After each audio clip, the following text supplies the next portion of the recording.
ನೀರು ಕುಡಿಯೋ ಸಮಸ್ಯೆಗಳಿದೆ. ಜನಗಳು ತಮ್ಮ ಮುಂದೆ ಅವರ ಅರ್ಜಿಗಳನ್ನು ಕೊಡ್ತಾರೆ.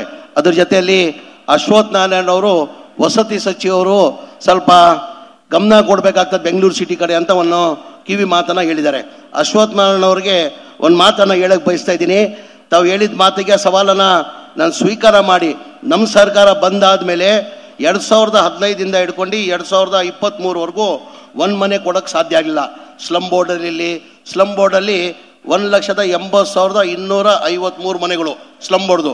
ಆಮೇಲೆ ರಾಜೀವ್ ಗಾಂಧಿಯಲ್ಲಿ AHP ಸ್ಕೀಮ್ ಅಂತ ಇದೆ, ಅದರಲ್ಲಿ 53,680 ಮನೆಗಳು. ಅಂದರೆ ಒಟ್ಟಾಗಿ 2,38,000 ಮನೆಯಲ್ಲಿ ಒಂದು ಮನೆ ಕೊಡೋಕ್ಕೆ ಸಾಧ್ಯ ಆಗಲಿಲ್ಲ. 2013 ಹಿಡ್ಕೊಂಡು 2024ವರೆಗೂ ನಮ್ಮ ಸರ್ಕಾರ ಬಂದಾದಮೇಲೆ, ಕಾಂಗ್ರೆಸ್ ಸರ್ಕಾರ ಬಂದಾದಮೇಲೆ ನಮ್ಮ ನಾಯಕರಾದಂಥ DK ಶಿವಕುಮಾರ್ ಅವರು, ನಮ್ಮ ನಾಯಕರಾದ ಮುಖ್ಯಮಂತ್ರಿಗಳಾದಂಥ ಸಿದ್ದರಾಮಯ್ಯ ಅವರು ನನ್ನ ವಸತಿ ಮಂತ್ರಿ ಮಾಡಿದ್ಮೇಲೆ ನಾನೆಲ್ಲ ಮಾಹಿತಿ ತಗೊಂಡು 16 ಮೀಟಿಂಗ್ ಮಾಡಿದಾದ್ಮೇಲೆ ಮುಖ್ಯಮಂತ್ರಿಗಳ ಗಮನಕ್ಕೆ ತಂದು ನಾನು ಟೋಟಲ್ ಒಂದು ಮನೆ ಕಟ್ಟಬೇಕಾದ್ರೆ 7.5 ಲಕ್ಷ ರೂಪಾಯಿ ಆಗ್ತದೆ. 7.5 ಲಕ್ಷದಲ್ಲಿ ಕೇಂದ್ರ ಸರ್ಕಾರದವರು 1.5 ಲಕ್ಷ ಕೊಡ್ತಾರೆ. ನಾವು ರಾಜ್ಯ ಸರ್ಕಾರದಿಂದ 1,20,000 ಜನರಲ್ ಕೊಡ್ತೀವಿ. SC ST ಇದ್ರೆ 2 ಲಕ್ಷ, ಅಂದರೆ ಅವರೇಜ್ ತಗೊಂಡ್ರೆ 1.5 ಲಕ್ಷ, 3 ಲಕ್ಷ ಆಗ್ತದೆ. ಒಂದು ಮನೆ ಕಟ್ಟಬೇಕಾದ್ರೆ 7.5 ಲಕ್ಷ, 3 ಲಕ್ಷ ಹೋದರೆ ಬೆನಿಫಿಷರಿ 4.5 ಲಕ್ಷ ಕೊಡಬೇಕು. ಬಡವ್ರು ಎಲ್ಲಿಂದ ಕೊಡೋಕ್ಕೆ ಸಾಧ್ಯ? ಬಡವ್ರು ಕೊಡೋಕ್ಕೆ ಸಾಧ್ಯ ಆಗ್ತಿಲ್ಲ.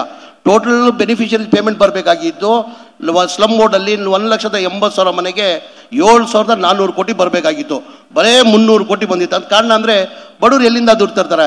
ಆಮೇಲೆ MLAಗಳು ಯಾರೂ ಅವೇರ್ನೆಸ್ ತಂದಿರಲಿಲ್ಲ. ಈ ಮನೆ ನಿಮ್ಗೆ ಕಟ್ಕೊಡ್ತಾ ಇದ್ದೀವಿ, ನಾವು ಇಷ್ಟೇ ದುಡ್ಡು ಕೊಡೋದು, ಮಿಕ್ಕಿದ್ದು ಇನ್ನು ಆಗಬೇಕಂತ ಯಾರೂ MLAಗಳು ಅವೇರ್ನೆಸ್ ತಂದಿಲ್ಲ. ಅವ್ರಿಗೆಲ್ಲ ನಾವು ಮನೆ ಕಟ್ತೀವಿ, 1 ವರ್ಷದಲ್ಲಿ ಕಂಪ್ಲೀಟ್ ಮಾಡ್ಕೊಡ್ತೀವಿ ಅಂತ ಅವ್ರಿಗೆ ಆಶ್ವಾಸನೆ ಕೊಟ್ಟು ಅವ್ರು ಹೆಂಗೋ ಟಾರ್ಪಲ್ಲು ಶೆಡ್ ಹಾಕೊಂಡು ಹೆಂಗೋ ಜೀವನ ಮಾಡೋರು. ಪಾಪ ಅವ್ರು ಏನು ಮಾಡಿದ್ದಾರೆ, ಮನೆ ಕಟ್ಕೊಡ್ತಾರೆ ಅಂತ ಹೇಳ್ಬಿಟ್ಟು ನಂಬಿಟ್ಟು ಬೀದಿಗೆ ಹಾಕ್ಬಿಟ್ಟಿದ್ರು. 2,37,000.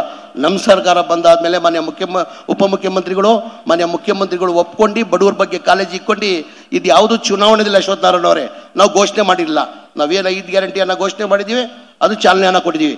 ಇದು ನಾವು ಘೋಷಣೆ ಮಾಡಿದ್ದೀರಾ. ಇದು ಒಂಥರ ನನಗೆ 6ನೇ ಗ್ಯಾರಂಟಿ ಹಂಗೆ. ಇದು ನಮ್ಮ ಸರ್ಕಾರ ಅಂದರೆ ಬಡವ್ರ ಬಗ್ಗೆ ಎಷ್ಟು ಕಾಳಜಿ ಇಟ್ಕೊಂಡಿದ್ದಾರಂತ ಈಗ ಒಪ್ಕೊಂಡು 7,400 ಕೋಟಿ ಸ್ಲಮ್ ಬೋರ್ಡ್ಗೆ ಬಡವ್ರಿಗೆ ಕಂಪ್ಲೀಟ್ ಮನೆ ಮಾಡ್ಬೇಕಂತ ಹೇಳ್ಬಿಟ್ಟು 7,400 ಕೋಟಿ ಸ್ಲಮ್ ಬೋರ್ಡ್ಗೆ, 1,800 ಕೋಟಿ ರಾಜೀವ್ ಗಾಂಧಿಗೆ ಕೊಡ್ತೀವಂತ ಕ್ಯಾಬಿನೆಟಲ್ಲಿ ಅಪ್ರೂವ್ ಆಗಿ 500 ಕೋಟಿಯನ್ನು ಮಾನ್ಯ ಮುಖ್ಯಮಂತ್ರಿಗಳು ಬಿಡುಗಡೆ ಮಾಡಿದ್ದಾರೆ. ಬರೋ ತಿಂಗಳು ಫೆಬ್ರವರಿ 24ನೇ ತಾರೀಕಿಗೆ 36,000 ಮನೆಗಳನ್ನು ಬಡವ್ರಿಗೆ ಹಂಚ್ತಾ ಇದ್ದೀವಿ. ಅಂದರೆ 1 ವರ್ಷದಲ್ಲಿ 2,38,000 ಮನೆಗಳನ್ನು ಕೊಡ್ತೀವಂತ ನಾವು ಟಾರ್ಗೆಟನ್ನು ಇಟ್ಕೊಂಡಿದ್ದೀವಿ. ಇದು ನಮ್ಮ ಸರ್ಕಾರ, ಬಡವ್ರ ಪರ ಸರ್ಕಾರ. ಇವತ್ತು ನಾನು ಹೆಚ್ಚಾಗಿ ರಾಜಕೀಯ ಮಾತಾಡೋಕೆ ಹೋಗಲ್ಲ, ಹಾಗಾಗಿ ಇದು ಒಳ್ಳೆ ಕಾರ್ಯಕ್ರಮ. ನಮ್ಮ ಉಪಮುಖ್ಯಮಂತ್ರಿಗಳು ಇವರಿದ್ದಾರೆ, ಅವ್ರನ್ನ ನಾನು ನಮ್ಮ ಕ್ಷೇತ್ರದ ಪರವಾಗಿ, ನಮ್ಮ ಬೆಂಗಳೂರು ಸಿಟಿ ಪರವಾಗಿ ಅವ್ರಿಗೆ ಅಭಿನಂದನೆ ಸಲ್ಲಿಸಿ ಒಳ್ಳೆ ಕಾರ್ಯಕ್ರಮನ ಹಮ್ಮಿಕೊಂಡಿದ್ದೀರಾ. ತಾವೆಲ್ಲ ಬಂದು ತಮ್ಮ ಅಹವಾಲನ್ನ ಕೊಡಬೇಕಂತ ನನ್ನ ಮಾತಾಡೋಕೆ ಅವಕಾಶ ಕೊಟ್ಟು ನನ್ನ ಮಾತು ಮುಗಿಸ್ತೀವಿ. ಜೈ ಹಿಂದ್, ಜೈ ಕರ್ನಾಟಕ.